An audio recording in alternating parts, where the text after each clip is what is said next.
अस्मत्श्री गुरुचरणारविन्दाभ्यां नमो नमः. శ్రీరామచంద్ర పరబ్రహ్మణే నమో నమః. ఇప్పుడు శ్రీ శంకరాచార్య వారి చేత విరచితమైనది ఇంకొక శ్లోకం, గోవిదాష్టకం. ఎంఎస్ సుబ్బలక్ష్మి అమ్మారు పాడినారు.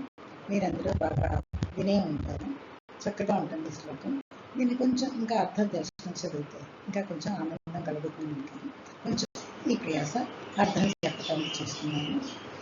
సత్యం జ్ఞానమనంతం నిత్యమనాకాశం పరమాకాశం గోష్ఠప్రాంగణరీక్షణలోలమనాయాసం పరమాయాసం మాయా కల్పితనానాకారమనాకారం భువనాకారం శ్మామానాథమనాథం ప్రణమత గోవిందం పరమానందం గోవిందం పరమానందం భజ గోవిందం పరమానందం గోవిందం పరమానందం భజ గోవిందం పరమానందం.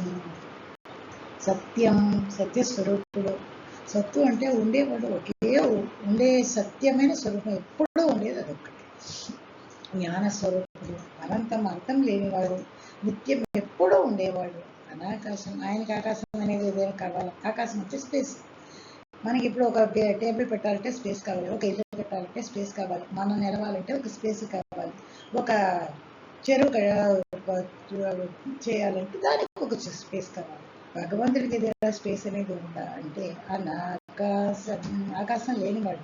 కానీ మన అందరికీ ప్రపంచంలో అండాండాలన్నీ 14 గుణాలు ఉండటానికి పరమ ఆకాశంగా అందరికీ స్థలాన్ని ఇవ్వగలిగిన వాడిగా ఉండేవాడు ఆయన. గోష్ఠ ప్రాంగణ రింకణలోలం అనాయాసం పరమాయాసం. గోష్ఠం అంటే పశువులుగా కొట్టిపెట్టి కొట్టాను, పశువులకు. దాంట్లో ప్రాంగణం అంటే ముందుగా ఉన్నటువంటి ఆడుకునే చోటు, అక్కడ అందరూ నడిచే చోటు. అక్కడ రింకణలోలం, రింకణం అంటే తాక్కుంటూ వస్తారు కదా చిన్నపిల్లలు చక్కగా, అది కృష్ణుడికి చాలా ఇష్టం ఉంటా.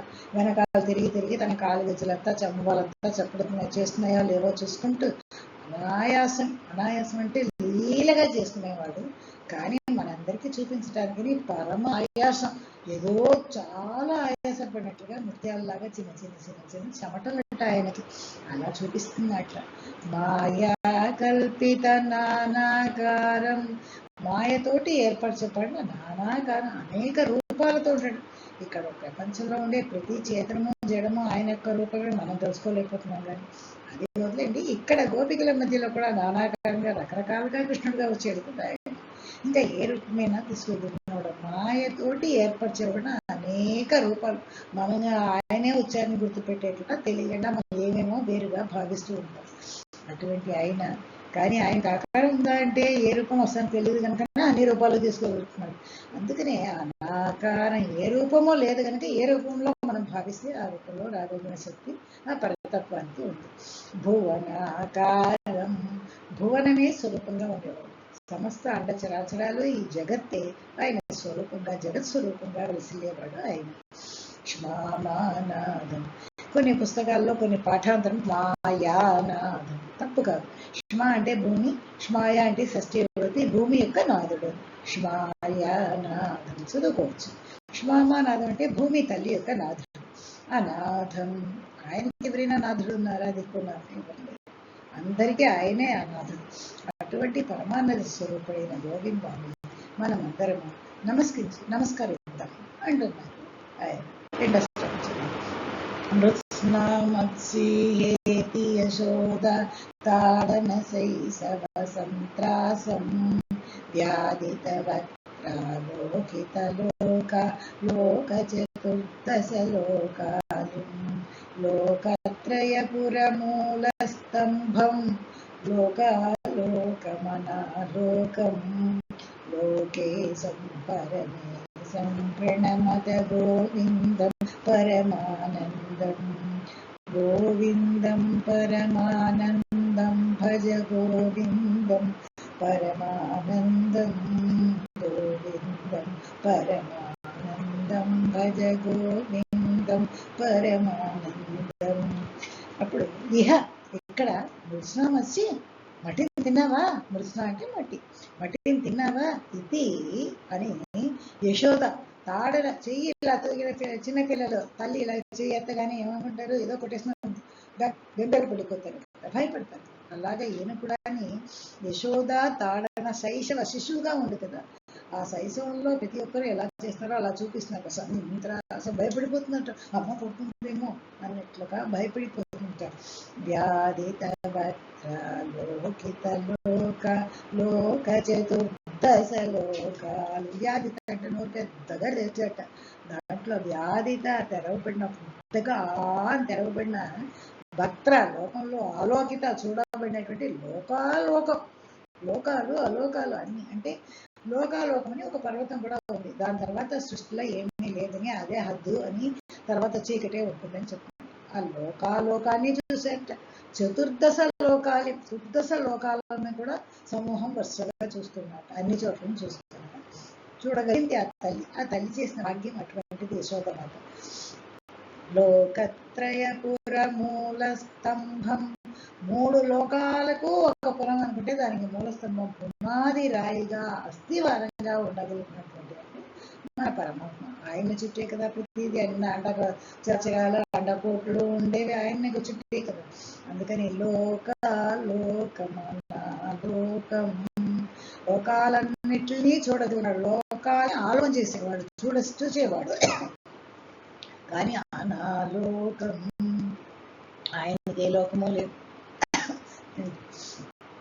లోకేశం, అటువంటి లోకానికి ఈశ్వరుడైన పరమ ఈశ్వరుడైన, ఈశ్వరుడు అంటేనే ఈశిత్వం వశిత్వం, అందరికీ దానం చేయగలిగిన శక్తి, అందరికీ వరాలు ఇచ్చగలిగిన శక్తి, అన్నీ ఉండగలిగిన స్వభావాలు ఉంటాయి వాళ్ళు భగవంతుడికి ఈశ్వరుడు అంటారు. అటువంటి పరమేశ్వరుడైన పరమానంద స్వరూపుడైన గోవిందుని మనం ప్రణమత నమస్కరించుకుందాము అంటున్నారు శంకరాచార్యులు. త్రైవిష్టపరిపువీరఘ్రం క్షితిభారఘ్నహారం భువనాహారం వైమల్యస్ఫుటచేతో వృత్తివిశేషైవం దేవదశాంతం ప్రణత గోవిందం పరమానందం. గోవిందం పరమానందం భజ గోవిందం పరమానందం. గోవిందం పరమానందం భజ గోవిందం పరమానందం. త్రైష్టపం త్రివిష్టపం అంటే స్వర్గలోకాలకి వచ్చినటువంటి రిపు వీరుల్ని, శత్రు వీరులందరినీ గ్రం వధ చేసేవాడు. అంటే రాక్షసు దేవతలకు శత్రువులైన శత్రువీరులైన రాక్షసుని వధం చేసేవాడు. క్షితి భారగ్రం, భూతుల యొక్క భారాన్ని తగ్గించేవాడు, దుష్టులందరినీ శాసనం చేసి. అందుకనే కదా ఈ భారత యుద్ధమే జరిగింది. క్షితి భారగ్రం భవరోగగ్రం, భవం అనేది ఒక రోగం, భవం అంటే పుట్టుక, పునరపి జననం, పునరపి మరణం, పుట్టి చచ్చి ఏం చేస్తామో తెలియదు, ఎన్నిసార్లు పుడతామో తెలియదు, ఎన్నిసార్లు దీవించి కష్టపడతామో తెలియదు. కానీ ఎక్కడ చేరాలి, ఏం తలుచుకోవాలి, ఏం చదవాలి ఏమీ తెలియని స్థితిలో, అయోమయ స్థితిలో మనం ఉంటాం. అటువంటి భవం అనే రోగాన్ని పోగొట్టగలిగినవాడు ఆయన. భవరోగం కైవల్యం అంటే మనంతా మోక్షం అంటాం కదా. మోక్షం అంటే ఏంటంటే కేవలం అదొక్కటే ఉంటుంది, ఇంకేమీ లేదు, ఒకటే కేవలం ఉంటే కైవల్యం. అటువంటి స్థితిలో ఉండేవాడు కైవల్య స్వరూపుడు పరమాత్మ. నవనీతాహారం, నవనీతం అంటే వెన్న ఆహారంగా కలిగినవాడు. అనాహారం, ఇంకే ఆహారం ఆయనకెందుకు ఆహారం, ఏదైనా స్వరూపం ఉండి వచ్చి ఇచ్చి చేస్తే కనుక అది కూడా ఆయనకి కావాల్సింది లేదు. మనకని లీలలో చూపిస్తున్నారు కానీ భగవంతుడికి ఏం కావాలి. అందుకనే కదా మనం భగవంతుడికి ఒక నిమిషం పెట్టేసి మనమే తినేస్తాం, అయినా కానీ ఆయనకి ఇచ్చినట్లుగా భావిస్తారు. అది భక్తి యొక్క భావన మాత్రమే ఇక్కడ ఉండేది. అందుకని అనాహారం భువనాహారం, లయం వచ్చినప్పుడు భువనాలన్నీ ఆయనకి ఆహారం అయిపోయి ఆయన గొప్పలోకి నోట్లో మింగేసేవాడు అన్ని భువనాలు. అటువంటి వాడు ఆయన. వైమల్య స్ఫుట చేతో వృత్తి, విమలం అంటే స్వచ్ఛమైన స్పష్టంగా ఉండే చేతో వృత్తి, మనసులో వృత్తి ఎవరికి ఉంటుందో అటువంటి చోట విశేషాభాసం, విశేషంగా ప్రత్యక్షం కాగలిగిన మహాత్ముడట ఆయన. లేకపోతే అనాభాసం ఆయన ఎక్కడుండంటే ఎవరు చూడలేరు. ఆ మనసులో ఉండి హిరణ్యకశిపుడికి ఎందుకు కనిపించారనుకుంటున్నారు? రావణుడికి ఎందుకు కనిపించారు? ఎంతో కాలంగా విజయులుగా అక్కడ ఉండి ఆయన దగ్గర సేవ చేసిన భాగ్యం వలన, శాపంతో ఈ విధంగా వచ్చినా కూడా ఆ భాగ్యం ఆ పుణ్యం పొందగలగనే ఈ వీళ్ళ యొక్క దర్శనం కలగగలిగింది వాళ్ళకి. లేకపోతే అనాభాసం, ఎవ్వరికీ ఆభాసం కానివాడు, కనిపించని వాడు, కానీ విమలమైన చిత్తం ఉండి ఆ చిత్తంలో చూస్తే స్పష్టంగా చేస్తే మనస్సులోని ప్రతిష్టమన్నవాడు. శైవం, శివం అంటేనే మంగళ స్వరూపుడు, మంగళాలు ఇచ్చేవాడు, శుభాలు ఇచ్చేవాడు అని అర్థం. అటువంటి శుభాలను ఇచ్చేవాడు కేవలం శాంత స్వరూపుడు, ఇప్పుడు శాంత రూపంలో ఉండేటువంటి పరమానందుడైన గోవిందుడిని ప్రణగా నమస్కరిద్దాము అంటున్నారు. గోపాలం ప్రభులీలా విగ్రహ గోపాలం కుల గోపాలం గోపీఖేళన గోవర్ధన దృక్ లీలా లాలిత గోపాలం గోభిర్నిగదిత గోవింద స్ఫుటనామానం బహునామానం గోపీ గోచర దూరం ప్రణమత గోవిందం పరమానందం గోవిందం పరమానందం భజ గోవిందం పరమానందం గోవిందం పరమానందం భజ గోవిందం పరమానందం. గోపాలం, గో అనే శబ్దానికి ఇంద్రియాలు అని కూడా ఉంది, ధర్మం అని కూడా ఉంది. ఎందుకంటే ధర్మం గో రూపంలో ఉంటుంది, వృష రూపంలో ఉంటుంది అని చెప్పుకుంటారు. అందుకని ధర్మాన్ని పాలించేవాడు, గోవుల్ని పాలించేవాడు, ఇంద్రియాల్ని పాలించేవాడు, సర్వము ఆయన. అటువంటి వాడు, అటువంటి ప్రభు లీలా విగ్రహ గోపాలం, లీలతోటి మూర్తిగా వచ్చేట, గోప బాలుడుగా వచ్చేట, గోల్ని పాలించేవాడుగా. కుల గోపాలం, ఆ కులాన్ని అందరినీ, తాను పుట్టినటువంటి వృష్ణివంశం కావచ్చు, ఉండే ఇక్కడ గోవంశం, ఇక్కడ ఉన్నటువంటి యదు వంశం కావచ్చు, అని కులాలను కాపాడగలిగిన వాడు ఆయన. అది మాత్రమే మన కులాలన్నిటిని అందరినీ కాపాడగలిగిన శక్తి కలిగిన వాడు. గోపీలన గోవర్ధన ధృతిలీల లాలిత గోపాలం, గోపీ ఖేళన, గోపికలతో ఆడటంలో సంతోషం కలిగిన వాడు. గోవర్ధన ధృతి, గోవర్ధన పర్వతాన్ని లీలగా ఎడమ చేతి చిన్న వేలితో, చిట్టి వేలితోని ఒక వారం పూర్తిగా నిలబెట్టుకున్నవాడు. దానివల్ల అలాగ నిలబెట్టి గోవర్ధన పర్వతాన్ని లీలతో లాలిత పాలించినటువంటి గోపాలం, గోపకులు. ఆ గోపకులానందరినీ ఒక వారం ఎంత హాయిగా పాలించాడు, ఎవరికి ఏ కష్టమో లేకుండా. అటువంటి ప్రభు గోభిర్నిగదిత గోవింద స్ఫుటనామానం బహునామానం. గోల్ని పాలిస్తుంటే గోవులన్నీ అగ్నిలో అలాగే అగ్ని చుట్టూ వచ్చి కనబడినప్పుడు ఆయన అందరినీ కళ్ళు మూసుకోమని చెప్పి ఆ అగ్నినంతా తాగి గోవుల్ని కాపాడుతాడు. అటువంటి గోపాలుడు ఆయన. అందుకని గోభిర్నిగదిత, గోవులన్నీ చెప్పేట గోవింద గోవింద నైట, నోటితో మా అంబ అని అరవగంట గోవింద నైట. అందుకని గోవింద స్ఫుట నామ, స్పష్టంగా గోవింద నామాన్ని గోవులన్నీ చెప్పేట. బహునామానం, అది మాత్రం ఎన్ని పేర్లు, మనం వేల పేర్లు చెప్పుకుంటున్నాం అంటున్నాం సహస్రాన్ని, ఆయనకి ఎన్ని పేర్లు ఉన్నాయని మనం చెప్పగలమా ఏమిటి? గోపీ గోచర దూరం ప్రణమద, గోపికల యొక్క గోచరం, ప్రత్యక్షానికి దూరం అయిపోతాడట. ఎప్పుడు గోపికలందరూ ఈయనందరూ భక్తిభావంతో ఉన్నప్పుడు చక్కగా అన్ని చోట్ల రాసక్రీడగా అన్ని కృష్ణుడుగా కనిపిస్తాడు. వాళ్ళలో ఎవరికైనా గర్వం మాత్రం వచ్చేసింది, నేనంటే కృష్ణుడికి ఇష్టం, నేనే కృష్ణుడికి ఇష్టమైన దాన్ని ఎవరికి ఒక్క క్షణంలో కనపడగలుగుతాం మాయమయ్యేవాట. అందుకని గోపీ గోచర దూరం, గోచరం అంటే ప్రత్యక్షానికి దూరం అన్నమాట.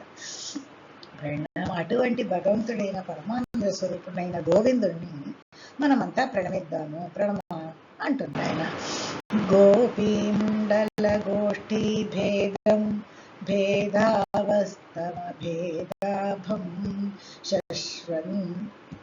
శశ్వద్గోకుల నిర్ధూతోద్గత దూధూసర సౌభాగ్యం శ్రద్ధా భక్తి గృహీతానందం అచింత్యం చింతిత సద్భావం చింతామణి మహిమానం ప్రణమత్ గోవిందం పరమానందం గోవిందం పరమానందం భజ గోవిందం పరమానందం గోవిందం పరమానందం భజ గోవిందం పరమానందం. గోపీ మండల గోపులు గోష్ఠిగా రాగానే వాళ్ళ మధ్యలో గోష్ఠి భేదం ఒకళ్ళొకళ్ళ మధ్య భేదాన్ని కల్పిస్తారట. చిన్నప్పుడు ఒకళ్ళొకళ్ళ ఇంట్లోనే అలాగే అందరికీ వెన్నెలను ఎక్కడో వెళ్ళి పెట్టేసి మజ్జిగని పెట్టేసి అలా పెరుగుని పెట్టేసి ఒక్కొక్కళ్ళ మీద చాడీలు చెప్పి ఇలా చేసేవాడు కదా. గోపీ మండల గోష్ఠి భేదం భేదావస్థం భేదమైన స్థితిలో వేరుగా ఉన్నట్లుగా కనిపిస్తాడట. కానీ ఆ భేదాభం ఎవరితో ఆ పరమాత్ముడికి భేదమే లేదు. భేద స్వరూపమే, అన్నీ ఆయన యొక్క స్వరూపమే. గోకుర శశ్రుతి ఎప్పుడు గోఖుర నిర్ధూత. గో పశువుల యొక్క కాళ్ళకి ఖురాలు ఉంటాయి కదా, దాని చేత నిర్ధూత చేస్తుంటే ధూళి అంతా పైకి ఎగురుతుంది. అటువంటి ఉద్గత పైకి ఎగిరినటువంటి ధూళి, ఆ ధూళి యొక్క ధూసరం, ఆ ఎర్ర రంగుల ధూళి పొడి పొడిగా పడతాయి కదా, అదంతా ఆయన మీద పడి అటువంటి సౌభాగ్యంతో ఉంటాడట. ఆయన ధూళి అంతా గోధూళి పట్టం అంత విశేషంతో ఆయన దాంట్లో సంతోషపడతారట. శ్రద్ధా భక్తి గృహీతానందం, శ్రద్ధతోటి భక్తితోటి ఎవరంతా ఆయన్ని తోస్తారో వాళ్ళకి గృహీత ఆనందం, వాళ్ళకి ఆనందాన్ని ఇచ్చేవాడు. అచింత్యం, ఎవరు తలసలేని వారు, చింతించలేని వారు ఎలా ఉంటాడు, ఏం చేస్తారు, ఎలా ఉంటారంటే మనం ఏమీ చెప్పలేము. కానీ చింతిత, కొంచెం మనం ఆయన గురించి ఆలోచిస్తే సద్భావం మంచి రూపంలో కనపడగలిగిన వారు ఆయన. చింతామణి మహిమానం, అన్ని వ్యతిరేకాలైన గుణాలు కలిగిన వాడు ఆ భగవంతుడు. ఇలాగా ఉంటారు, అలాగా ఉంటారు, ఇదంతా లీల, అదంతా ఆయన యొక్క స్వరూపం అనమాట. చింతామణి మహిమానం, చింతామణి అంటే దేవతల మణి కదా, ఏది కోరికన్నా ఇచ్చుకున్నట్టు ఇవ్వగలిగిన శక్తి కలిగింది. అటు చింతామణి అంటే మహిమ కలిగిన వాడు. ఎవరు ఏది అడిగినా ఎప్పుడైనా తలచిందా తలస్తే చాలా ఇవ్వగలిగిన వాడు. అటువంటి పరమానంద స్వరూపైన గోవిందుని ప్రణమత నమస్కరిద్దాం అంటున్నారు. స్నాన వ్యాకులయోషి వస్త్రముపాదాయ ఘముపరూఢం సంతి రథ దిగ్వస్త్రాదాతుముపకర్షంతం నిర్ధూతద్వయశోక విమోహం బుద్ధం బుద్ధేరంతస్థం సప్తమాత్ర శరీరం ప్రణమత గోవిందం పరమానందం గోవిందం పరమానందం భజ గోవిందం పరమానందం గోవిందం పరమానందం భజ గోవిందం పరమానందం. స్నానంలో వ్యాకులమైపోయారట, ఇంకేమీ కనిపించటం లేదు. అటువంటి వాడు స్త్రీలు ఏం చేశారట, యోషిత్తు అంటే స్త్రీలు వస్త్రాలని ఇవి పెట్టేసి ఏమీ పట్టించుకోకుండా, ఏం జరుగుతుందని కూడా తెలియకుండా హాయిగా ఆడుకుంటున్నారన్నమాట, జలక్రీడలు చేసుకుంటున్నారు. వస్త్రము ఉపాదాయ, ఆ వస్త్రాలన్నీ ఉపాదాయ తీసుకుని అగం అంటే చెట్టు మీద ఉపారం ఎక్కి కూర్చున్నట్ట ఆయన. వ్యాధి సంతి, వాళ్ళు చేతులు నోళ్ళు ఆని పలుచుకుని అలాగే ఉండిపోయారు, ఏం చేద్దామో అర్థం చేయకుండా. అత దిగ్వస్త్రా, వస్త్రాలు లేకుండా దిక్కులే వస్త్రంగా కలిగిన వాళ్ళుగా ఉండిపోయారట పాపం. అటువంటి వాళ్ళకి వస్త్రాలని దాతుం నేను ఇస్తాను అంటూ ఆకర్షణ, రండి నా దగ్గరికి రండి, నేను ఇస్తాను, ఇలాగే ఎవరు నా దగ్గరికి వస్తే నేను వస్త్రాలు ఇస్తానని తాగా ఉపాకర్షణ వాళ్ళను తన దగ్గరకు చేర్చుకుంటారు, చూసుకుంటున్నట్టు. అంటే దానితో ఏమిటి అంటే వాసాలు అంటే మనం వసనం వాసం అంటారు కదా, ఇది వస్త్రానికి పేరు. ఇదంతా ఎందుకంటే శరీరం అనేది ఏమిటి, ఎందుకు తీసుకుంటున్నామో మన యొక్క సంస్కారం వలన, జన్మాంతర సంస్కారాలు వాసనలు దాంట్లో ఉంటాయి, దాంతోనే ఇలా వచ్చేస్తాం మనం. అలాగే ఈ వాసనలన్నీ పోగొట్టి వాళ్ళను ముక్తుల్ని చేయటానికనే భగవంతుడు ఈ లీలా క్రీడ జరిపారు అంటారు. అందుకనే కొంతమంది ఆ కాలంలో అంటూ ఉంటారు, ఈ గోపి వస్త్రాపహరణ పిక్చర్ని పెట్టుకుని ఎవరైతే గోపి వస్త్రాపహరణ చదువుతారో వాళ్ళకి శోకం మోహం భయం అన్ని తొలగిపోతాయి, ఎటువంటి చెడ్డ తలపులు రావు అంటూ చెప్తూ ఉంటా అలవాటుగా ఉంది. దానివల్ల నిర్ధూతద్వయ శోక విమోహం, నిర్ధూత కడిగేసేట ద్వయాన్ని, ఏ ద్వయం, శోకాన్ని మోహాన్ని వాడికి పూర్తిగా లేకుండా చేసేసేట. అటువంటి బుద్ధం అంటే జ్ఞానస్వరూపుడైన బుద్ధేహ అంతస్థం, అందరి బుద్ధిలో మధ్యలో కూర్చుని ఉండేటువంటి సత్తా మాత్ర శరీరం. ఆయన శరీరం అంటే సత్తా మాత్రం, ఆయన ఉన్నాడు అన్నదే ఆయన శరీరం. ఇలా ఉంటారా, అలా ఉంటారా, పెద్దగా ఉంటారా, చిన్నగా ఉంటారా, ఏ రూపమైనా తీయచ్చు, ఆయన ఉన్నాడు అంతే, సత్తా మాత్రం. అటువంటి శరీరం కలిగిన పరమానంద స్వరూపుడైన గోవిందుడిని ప్రణవత నమస్కరిద్దాము అంటున్నారు. కాంతం కారణ కారణమాదిమనాదిం కాల ఘనాభాసం కాలిందే గత కాళీయ శిరసి సునృత్యంతం ముహురత్యంతం కాలం కాలకలాతీతం కలితాశేషం కలిదోగ్రం కాలత్రయగతిహేతుం ప్రణమత గోవిందం పరమానందం. గోవిందం పరమానందం భజ గోవిందం పరమానందం. గోవిందం పరమానందం భజ గోవిందం పరమానందం. కాంతం మనోహర స్వరూపుడు.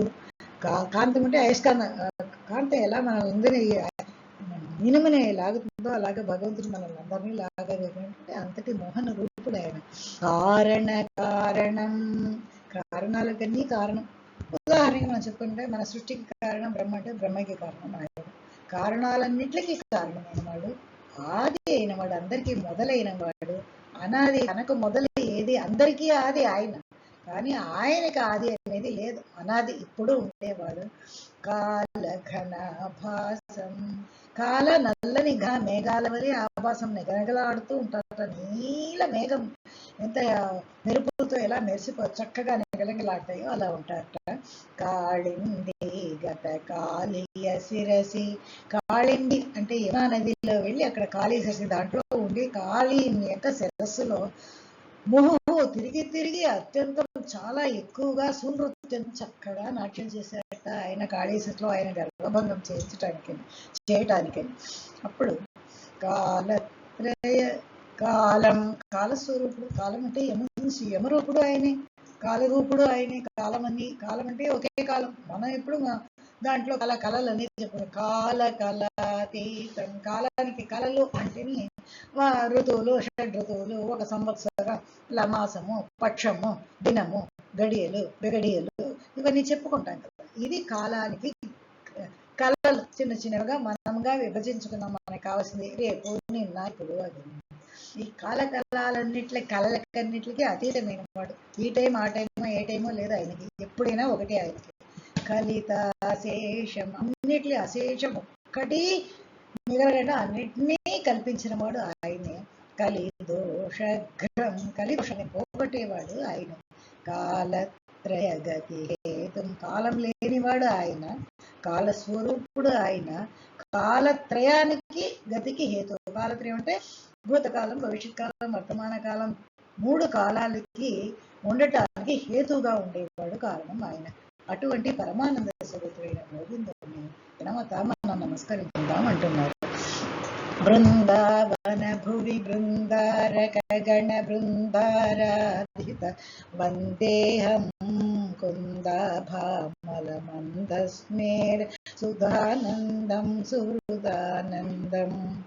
వంద్యాశేష మహాముని మానస వంద్యానంద పద్వంద్వం వంద్యాశేష గుణాబ్ధిం ప్రణమత గోవిందం పరమానందం. గోవిందం పరమానందం భజ గోవిందం పరమానందం. గోవిందం పరమానందం భజ గోవిందం పరమానందం. బృందావన భువి, బృందావన భూమిలో బృందారకులు అంటే దేవతల యొక్క గణ సమూహము. గణ బృందం అంటే బృందారక గణ, దేవగణాల యొక్క బృందం. దేవాలలో కూడా గణాలు విడివిడిగా ఉన్నాయి కదా. మరుతులు అని ఉన్నారు, దిక్పాలకులు అని ఉన్నారు, అలా ఉన్నారు. బృందారక గణాల యొక్క బృందం అంటే సమూహం. ఆ సమూహాల చేత ఆరాధిత నమస్కరింపబడినటువంటి ఆ వాణిని అహం వందే నేను నమస్కరిస్తున్నాను. కుంద కుంద భామల మందస్మేర సుధానందం సుహృదానందం. కుందం అంటే మల్లెపూలు, మల్లెపూకి ఆభ, మల్లెపూరికి ఉప్పైనటువంటి ఆల మందస్మేర, స్వచ్ఛమైన చిరునవ్వు. ఆయన నవ్వుతే చాలు చిరునవ్వు అలాగే మల్లిముట్టి విరిసినట్లుగా సంతోషంగా స్వచ్ఛంగా ఉంటుంది. అటువంటి సుధ అమృతంతో ఆనందాన్ని రస మందస్మేర సుధానందం, అటువంటి ఆనందాన్ని కలిగించేవాడు మాధుర్యంతో.